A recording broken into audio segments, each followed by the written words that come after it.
just do any damn thing. It's nonsense, or whatever it may be. But to them it's just fun. So Krishna consciousness is like that.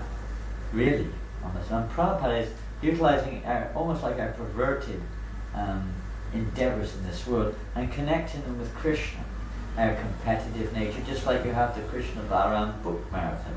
You know, there's definitely a little bit of competitive air there, isn't there? Is it not? I guess there is. Am I right? There used to be. I don't know how many of you are going out on book distribution right now? Please put your hands up. On and off. You're on and off. Never mind. Put your hand up. Yes?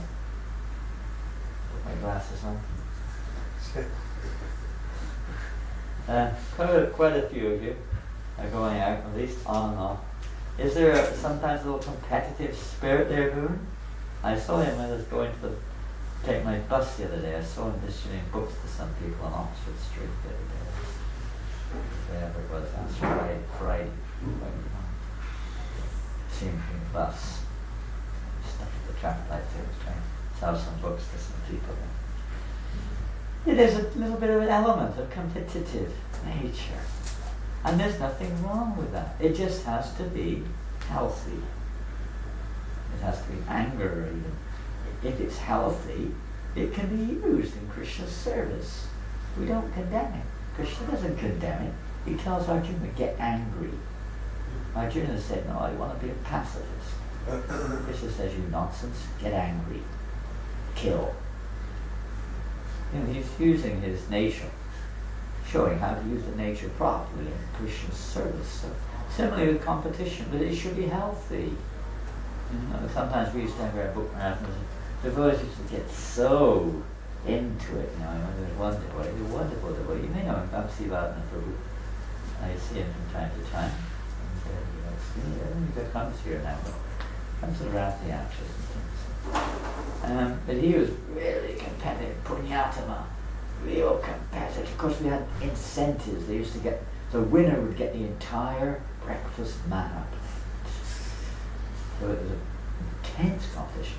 So Vamsi, you know, they would do different things to hijack the other devotees.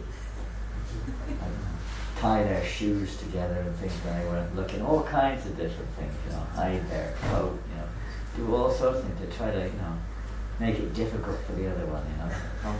That type of competition, although it's kind of, you can say, a kind of a loving relationship, that kind of reciprocation, it's not exactly what should be there. Competition should be, yes, that we're very inspired that someone else is doing very well for the pleasure of Krishna and the Guru. And I would like to do even better for the pleasure of Krishna and Guru. Like this type of competition, this spiraling competition, not that somehow or another I've got to beat them. You know, I've got to beat them by hook or by crook. You know, our business is not to beat devotees. We have to beat our minds, not devotees. Right? That's the challenge. That's where anger is. That's the real competition. So in Tanzania book distribution, we're just trying to do everything we can to encourage others to do better and to, you know, be more inspired and happy and enthusiastic to distribute books. And on book distribution also, sometimes you feel as free as a bird, don't you? When you let go. You know what it's like. You're on book distribution, you think, I'm doing well, then all of a sudden you feel like 50 million tons on your shoulders and you're like, ugh, nothing's happening. You're like going down into the pavement and everything's going wrong. You know? Your mind is like, oh God, what am I doing? And then when you let go and say, well, whatever you want, Krishna, just forget this, I'm an instrument for your pleasure. Suddenly everything just starts happening. You know, Krishna, of course, it goes through these ups and downs. And on Harinam Sankirtan also, and when you let go, you're completely free. You feel completely free. You're just like an instrument. You have no care, really. I mean, you do. You care very much to see that people get the books, but then no personal care. You're not kind of worrying, trying to get, you know, name or fame or anything like that. You're completely satisfied. Just being an instrument. Just seeing how Krishna's mercy is flowing through you to others. And the same thing on Harinam Sankirtan. Perhaps even another example there was on Harinam Sankirtan, devotees, they feel just so free. I mean, you do think, I mean, who, normally speaking, if a group of people were to go down Oxford Street dressed in an unusual way, singing and dancing and playing musical instruments. It would be, it would be quite an unusual event. Unless you get some permits to start there, maybe some special event, but in general, especially, most people, they can't do it. They want to do it. They actually, one of the reasons people are angry sometimes at the vote is because you're doing something they want to do and they can't do it. You're free, and they don't like it. They want to be free, but they can't. Because of their sinful nature or whatever it is. They can't be free.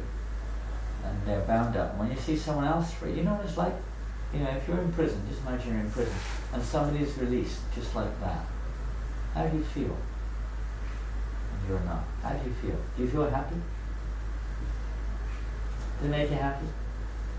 Not really. Oh my God. Have you ever been in prison? Some of you may have been. Have you been in prison, Janet? I don't mean the material part. Well, you're the leader. You have to have the leader first. Whatever a great man does, common men follow in their footsteps, No, we won't embarrass you. I've been in jail, but not prison. Not in prison, no. Well, we've been in prison quite a few times, as you may well know. I mean, the toughest thing about being in the jail was not being in the jail. It was I don't know if this happens to prisoners now, but I mean, one of the prisons I was in, I've been in prisons in at least 4 different countries. But one of the prisons I was in, which was in Uganda, in Africa, was probably the worst one. That was like worse than death. I was actually praying I could they would kill me, but they wouldn't. They were going to, then they changed their mind. They put me in prison instead. And I was a damn sight better being dead than being in here. And then the guy next to me, I asked him, this is in the 70s, I asked him what he was doing there. And he said he didn't know. And I said, how long have you been there? He said, I think it's 8, 9 years. He'd been there since Idi Amin took in 72, about 7 years. He said, and no one knows he's there. None of his family members have ever, he's had no contact with him for 7 years, no contact with anyone. He's stuck there for 7 years. And he said, this is probably what they'll do to you as well. That was like, wow, being stuck in that situation. Well, there's actually a situation in the material world, we're just in ignorance, we don't realize it. But when someone else is released, just like that, it's really, it's really tough. It's really painful. No surprise that people become a little angry when they see devotees in that sense, because they're suffering, because they're in ignorance. And they're bound up and they can't be free. They think they're free, but they're not. And they know it really. This is suffering. So when the devotee who seems to be free, carefree, doesn't seem to be worried about the economics, what about the economic situation? What about this? What about that? What about the government? They're going to tear them down. Well, they don't really care. It's not really doesn't make much difference. You're still in the material world.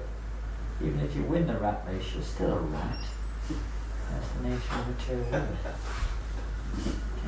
Just winning in the material world is not winning at all. You're still a prisoner. You're still bound up. You're not free. But devotees going on Hare Sankirtan, they're dancing and singing and swinging, and they're not worried. They're not thinking about what people think of me.